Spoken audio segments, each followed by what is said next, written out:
Salvo escasas excepciones, los humanos del siglo XXI estamos obligados a intercambiar nuestro tiempo por dinero o a conseguir que alguien más lo haga por nosotros.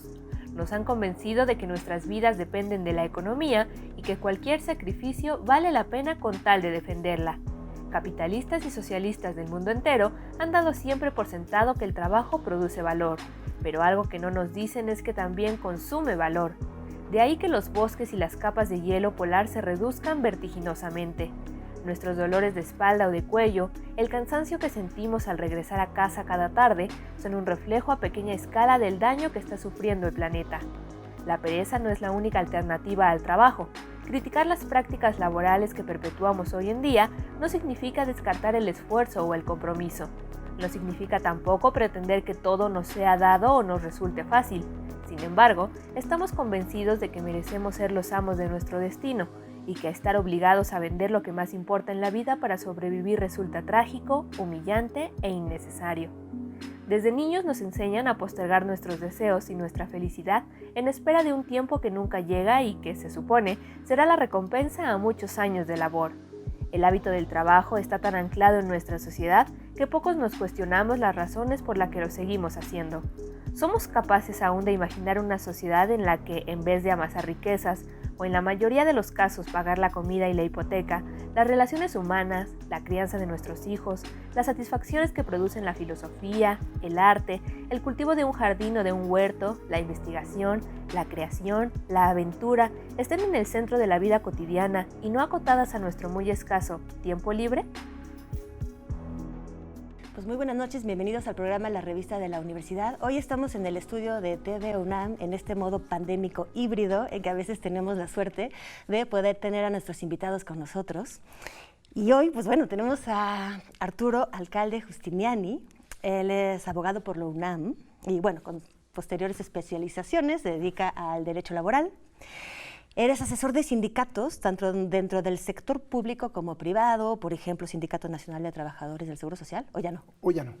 Ya no. Bueno, ¿Banco del Comercio Exterior? Sí. Ya no. Las universidades, la UAM, sí. el Colegio México. Muchos sindicatos, en realidad. Muchos sindicatos. Ya después de 50 años de andar en este fandango. Tanto sindicato. Eres participante, o fuiste participante de la comisión redactora del proyecto de reforma a la Ley Federal del Trabajo. Sí, Te encontré en la entrada de TV UNAM corrigiendo la nueva edición de tu libro La contratación colectiva y su técnica de negociación. ¿Sí? Las manos en la masa del trabajo. ¿Cómo estás, Arturo? Muy bien, me da mucho gusto estar aquí contigo. Oye, de sindicatos, ¿por qué tenemos una percepción tan degradada de los sindicatos en México? ¿Por qué esta sensación de incomodidad, inconformidad, sentir que es como más una lacra social, un peso? Efectivamente, yo creo que tienes razón, esa es la percepción que hay. Creo que tiene que ver mucho con la historia del sindicalismo en nuestro país, que nace pues desde la primer gran central obrera, la CROM, poco después de la Constitución en 1917, la CROM nace en 18, nace muy vinculada con el Estado. El primer líder, Morones, fue designado secretario de Industria en aquel entonces y de temas laborales, y esa vinculación se fue expresando en mecanismos de control y posteriormente de renuncias a la autonomía de los gremios, a diferencia de otros países. O sea, ¿no es sano eso del que nazca con un vínculo estatal, un sindicato? Yo diría que fue un vínculo excesivo. Yo creo que sí es bueno que haya una relación, sobre todo de colaboración, sobre todo en las agendas que los estados tengan vinculados a los programas de los sindicatos. Pero la historia corporativa, la historia que permea en muchos años en México, le fue desprestigiando, primero en una etapa, decíamos, muy estatal y posteriormente muy controlado por el sector empresarial. De tal manera que los liderazgos sindicales se alejaron de la gente, se alejaron de los intereses propios de las bases, obviamente aceptaron políticas neoliberales en las que sacrificaron salario, sacrificaron la participación de los trabajadores, y llegó un momento en el que más del 90% de los contratos colectivos, que es la figura clave en el mundo laboral, se llevaba a cabo por la designación de los propios empresarios. Entonces, este alejamiento de los que debían ser los auténticos destinatarios, los dueños de los sindicatos, que son los trabajadores, pues desprestigió la actividad gremial. La imagen que uno tiene del líder sindical es un señor pues, que va y cobra las cuotas y que se cuadra con el empresario, y a los trabajadores les importa muy poco. Creo que esa es una de las razones por las que se tiene esa idea, que es muy equivocada, porque en el mundo, y hay muchas experiencias en eso, el sindicalismo es una maravillosa digamos, experiencia, un instrumento fundamental, porque los trabajadores no se pueden, digamos, representar por sí mismos, ¿no? Lo que iba a preguntarte justamente, ¿por qué son necesarios los sindicatos? ¿No basta con una ley del trabajo justa y aplicable? ¿Qué papel juegan en realidad? ¿Por qué son necesarios? ¿Por qué no podrían simplemente desaparecer? Porque no tendrían fuerza los trabajadores individualmente considerados. Imagínate que tú tienes un problema y vas con el jefe de personal y le dices, oiga, a mí no me han cumplido esto, otro, pues, no te haría ningún caso, ¿no? Y también porque a través de las formas colectivas puedes lograr, digamos, en un momento dado, obtener mejoras generalizadas para todo el conjunto de los trabajadores, para impactar en políticas públicas. O sea, el fenómeno de la asociación está presente en cualquier, digamos, expresión de la sociedad, ¿no? Por eso es tan importante el que los trabajadores, las trabajadoras se reúnan, compartan objetivos comunes y obviamente mejoren sus condiciones, digamos, individuales y colectivas. Es igual que con los partidos o con las asociaciones, las cooperativas. Si tú lo ves a nivel individual, pues estaría el Estado y el individuo ¿no? solo, ¿no? Obviamente sería una desigualdad brutal en el trato. Y esta parte de los sindicatos, ¿estamos de acuerdo que la imagen está degradada por los líderes que han tenido, por lo que se llamó el charrismo sindical, por estos sindicatos que en realidad estaban coludidos más con el patronato que, o sea, tuvo muchos otros intereses que los intereses de los trabajadores? Pero también está toda esta parte de los que trabajamos en ciertos lugares o en muchos organismos, instituciones públicas, universidades, etcétera, donde hay sindicatos en donde lo que se siente es que el sindicato entorpece el trabajo, o por lo menos no permite que se trabaje, ¿no? ¿Esto de dónde viene o cómo es defendible? Algunas trabas, o sea, lo que se siente como trabas en realidad, ¿no? Una sobreprotección del trabajador que acaba siendo como una especie de traba. Yo creo que es cierto eso, y sobre todo en México, donde a veces se otorgan, digamos, demasiadas protecciones, entre comillas, que se convierten en abusos, ¿no? Con el fin de mantener ese control, ¿no? O sea, hay vicios y se mantén el vicio con el fin de que no haya movilización, que no haya grilla, que finalmente se mantengan. Ya, o sea, en vez de ir por los derechos de verdad, se dan pequeñas concesiones de, bueno, si estás enfermo no vengas. Sobre todo en el sector público, ¿no? Esto se ha notado mucho, pero es una deformación de la vida sindical. No es un sindicato, digamos, democrático, normalmente es un sindicato que hace suya, sobre todo en el sector público, como lo señalas, pues el funcionamiento adecuado de una universidad o de una institución pública, ¿no? Y no el caer en el exceso de incumplir con sus obligaciones fundamentales, porque eso no está conforme al objetivo de una organización auténticamente democrática. Entonces, ¿cómo? Exacto, hablas de democracia. Entonces, el sindicato ideal sería democrático, es decir, elige a sus líderes democráticamente. Así es. ¿Qué más? ¿Cómo sería el sindicato ideal o la vida sindical ideal? El sindicato ideal es que tenga frente al empleador autonomía, que no esté controlado por el dueño, digamos, y por otro lado también que frente al Estado reivindique esa misma libertad, y que en el plano interno, porque eso serían como dimensiones distintas, que haya transparencia y que haya participación. En el caso en México, la nueva reforma que estamos viviendo, precisamente se expresa en eso, en tener el voto secreto para la elección, el que los trabajadores voten sus negociaciones colectivas, el que reciban información por parte de los liderazgos de todo el patrimonio, el que participen también en el diseño de los pactos colectivos, de tal manera que ellos sean los dueños del gremio, y que frente a la sociedad también tengan una responsabilidad y que se expresa pues en políticas públicas y su participación en órganos tripartitos, colectivos, el propio Congreso. Recordemos que todos somos de alguna manera trabajadores, luego a veces se nos olvida un poco. Cuando nos despiden es cuando nos damos cuenta, sí soy trabajador, ¿no? Porque sentimos que el trabajo es algo ajeno a nosotros. El trabajo es de lo que vivimos, es como podemos satisfacer nuestras necesidades personales y familiares. A veces en México quizá no lo tenemos tan presente porque hay un gran sector de la población que no tiene empleo formal y obviamente el 90% que no está asociado. Y como bien señalas, con el desprestigio histórico de un sindicalismo pues con alto nivel de corrupción, no todo, pero una buena parte, y que ha alejado, digamos, esta forma colectiva tan importante de los intereses generales. Pero el trabajo es fundamental. Yo recuerdo mucho a Italia, donde su propia constitución establece en su artículo primero, esta es una república constituida sobre la base del trabajo, porque ese es nuestro esfuerzo personal, que finalmente a nivel de la población en general, no de los millonarios, ¿no? Pues es su único medio de subsistencia y además de realización personal en muchos sentidos. ¿Y en diagnóstico cómo estamos en todo esto? ¿Estamos avanzando hacia este tipo de sindicato más democrático, más comprometido, más responsable?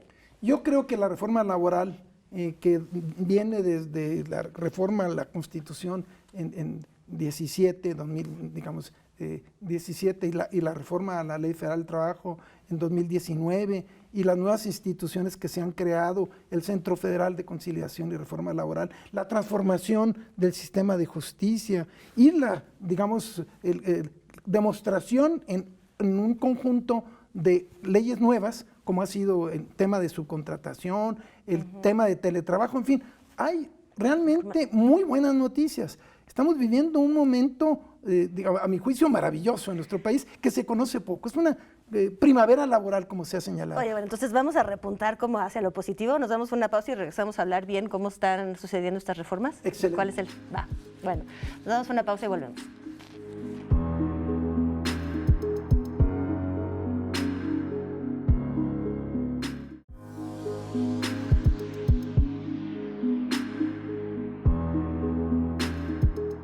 Estamos de vuelta con Arturo Alcalde. Estábamos repunteando hacia lo bueno, lo positivo, las transformaciones que están sucediendo ahora, un momento que llamabas maravilloso. Entonces, está habiendo una reforma, ¿no? Una reforma al artículo 123 constitucional, ¿es por ahí? Efectivamente, se inició con una reforma al artículo 123, después se proyectó en una reforma a su ley reglamentaria, que es la Ley Federal del Trabajo, del apartado A, y también se hizo extensiva a la legislación burocrática. En realidad tiene una dimensión gigantesca. Las últimas reformas legales, por ejemplo, abarcaron temas de orden fiscal, temas de seguridad social, porque el mundo del trabajo es muy amplio, ¿no? Y incluye un conjunto de ¿Por qué era normas. necesario? O sea, ¿de dónde empiezan estas reformas? ¿Por qué ¿Cuándo empiezan y por qué? O sea, ¿cuál es el detonador para lanzarse una reforma de este tamaño? Bueno, yo diría que tiene causas, digamos, distintas. Hay una vieja historia de lucha de los trabajadores por, digamos, reclamar libertades democráticas, por reclamar salarios mejores, porque vivimos, pues, sufrimos uno de los salarios más bajos del mundo, salario mínimo, que por cierto ha sido mejorado también de manera impresionante en los últimos años. Alrededor del 50% de los salarios mínimos se han visto incrementados en esta administración, ¿no?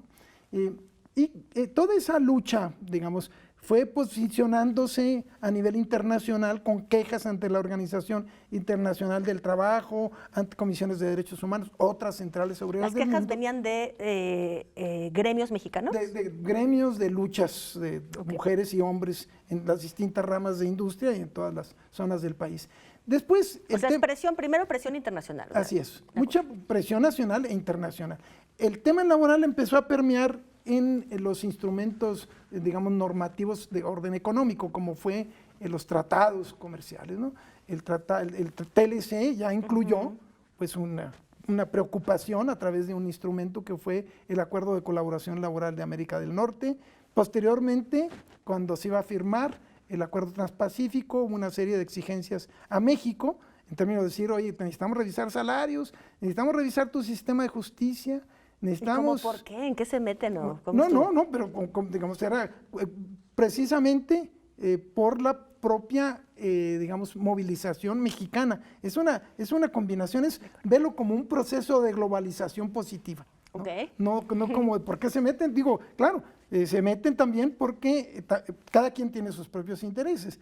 Ellos dicen, vamos a tratar a competir con México cuando tienen los salarios más bajos, cuando tienen un sindicalismo controlado, con alto nivel de corrupción, y entonces los trabajadores de otros países, en este caso las centrales obreras de Canadá, Estados Unidos, por ejemplo, pues reclamaban cierta, digamos, relativa igualdad. De condiciones, ¿no? Claro. Quizá no igualdad, pero que no hubiera tantas diferencias, ¿no? Eso es absolutamente natural, ¿no? Y además ahí hay cuotas de pues, reclamos democráticos, solidarios y intereses económicos también.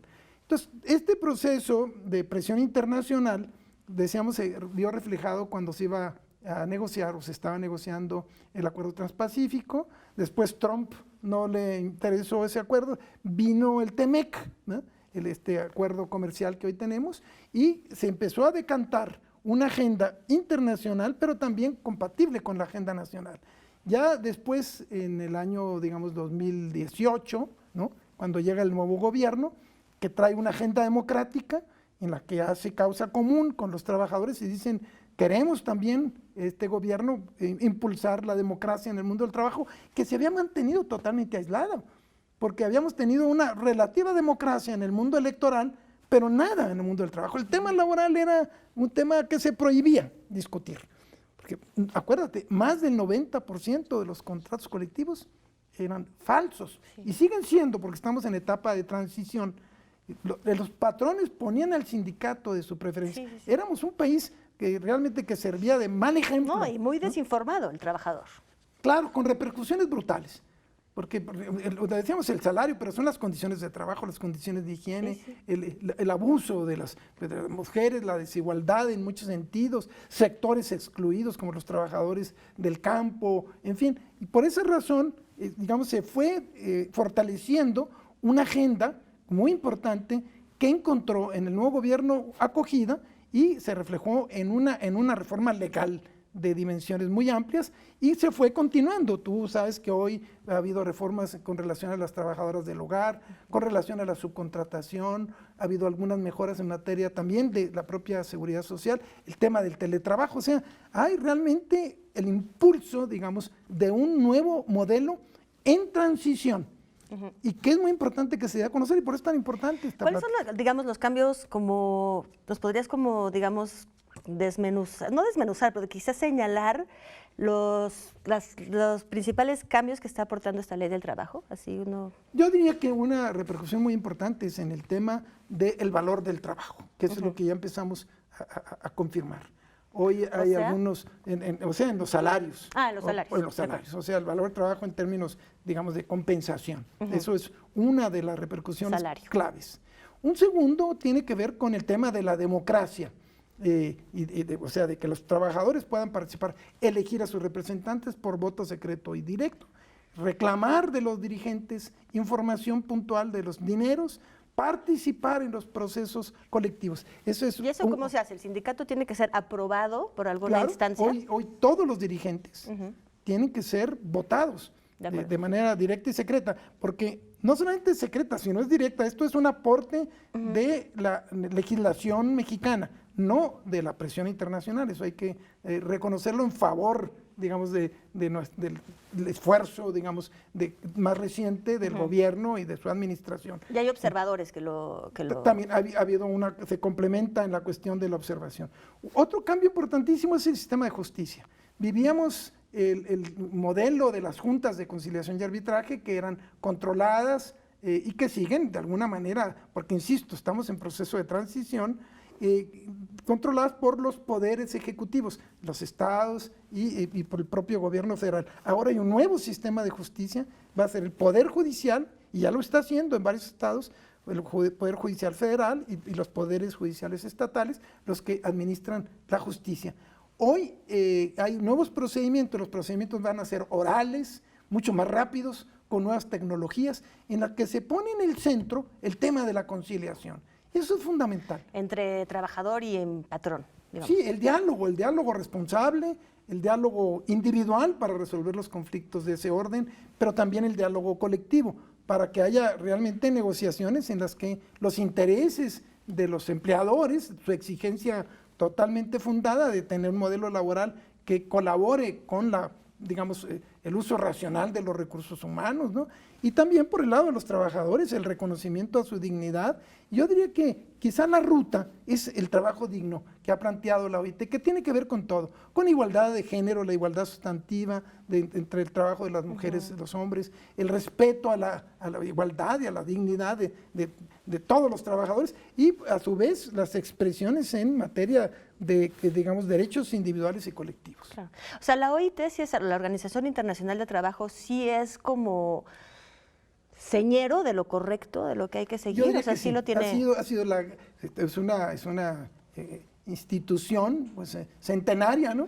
Que ha sido pionera en el mundo alrededor de lo que son los valores en el mundo del trabajo, y hoy se le reconoce pues su gigantesca importancia, porque de no haber existido se hubieran dado múltiples abusos en términos del trabajo de menores, en términos de procesos de igualdad, en términos de incluso la lucha contra la esclavitud en el propio trabajo, que nos parece como si estuviera en el aire, que existe mucho. Seguimos, ¿no? Quizás nunca ha habido tantos esclavos en el mundo, yo creo. No, hay muchas formas, y la OIT ha sido pues una organización clave a través de instrumentos como los convenios internacionales, sus comités de expertos, distintas comisiones y recomendaciones para que en el mundo entero se señale cuál es como el deber ser en el mundo específico del trabajo. Yo por esa razón creo que es un referente constante, y en los últimos años en los convenios internacionales sus principios han sido básicos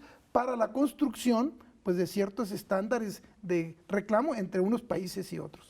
El tema de la subcontratación que mencionabas hace rato, ¿nos puedes explicar un poquito más? Fue muy polémico, hace poco se trató cuando salió que se tenían que evitar, se llama también outsourcing, ¿no? Sí, le han llamado de esa manera. ¿En qué afecta, o sea, por qué afecta tanto al trabajador el outsourcing, ¿no? ¿Qué se va? ¿Cuál es un principio elemental en materia laboral es que la relación de trabajo que se da entre una persona que presta un servicio y otra que se beneficia del mismo, pues lleve consigo una serie de derechos, ¿no? Sí. Esto es la relación laboral. Trabajo personal subordinado de una persona física que presta a otra, física o moral, un servicio. Esa relación, digamos, fundamental, ¿no? Finalmente se fue rompiendo a través de una triangulación. Yo te presto a ti el trabajo, pero hay un tercero que aparece como el patrón, pero no lo es, con objeto de que tú no cumplas con tus obligaciones. Entonces empezó a deformar esa relación natural, ¿no? Que debería existir entre un patrón y un empleador. Y en esa triangulación se empezaron a desarrollar... Eso era para deshacerse precisamente de todas las obligaciones que estaban pidiendo los trabajadores. Fiscales, obligaciones salariales, responsabilidades. En realidad un retroceso en la historia, porque antes no habían sindicatos, no habían derechos laborales, y es como regresar a quitar todo eso y volver a tener... no responsabilidades. Entonces, se empezó a deformar a través de esta triangulación, pero de una manera gigantesca, ¿no? Entonces empezaste a encontrar que trabajadores les pagaban en efectivo, o les decían que les pagaban 100 pesos y en realidad les pagaban 50, y el resto no se le documentaba ante la seguridad social, tampoco se documentaba para efectos fiscales, y empezó a crecer de manera brutal, ¿no? Algunos gobiernos, los gobiernos más conservadores en México, más proempresariales, empezaron a impulsar y facilitar toda esa simulación, hasta que llegó un momento en el que realmente era caótico. Se empezaba a destruir la esencia de los derechos laborales en daño para el Estado, la sociedad, los trabajadores, y para beneficio de algunos cuantos vivales que se aprovechaban de todas estas, digamos, esta ingeniería o arquitectura, más bien dicho, que tenía como objetivo pues evitar el reconocimiento de los derechos de los trabajadores y las mujeres, hombres y mujeres que estaban en el mundo del trabajo. Híjole. Y ahora se ha transitado hacia la regularización. Más de 2 millones de trabajadores, 2.7 millones según la información reciente del Seguro Social, son los que han sido regularizados. En nada más en este periodo, algo que se conoce poco, pero que demuestra la importancia y los efectos positivos de esta, digamos, transformación que antes se le tenía miedo a llevarla a cabo y que ahora ha habido mucha valentía para impulsarla. Híjole, bueno, pues ha terminado el programa. Ojalá y que con esta reforma podamos de alguna manera, se pueda de alguna manera, pues volver a subir la pendiente de la precarización, que es de lo que más se habla, la precarización laboral, la precarización social. Pues muchísimas gracias por compartirnos un poco de todo este trabajo que haces. Esperemos tenerte pronto de nuevo. Encantado. Yo muchísimas gracias. Tú quieras, ¿sí? Ándale. Y bueno, pues muchísimas gracias a todos ustedes. Nos vemos, no trabajen mucho, nos vemos la próxima semana.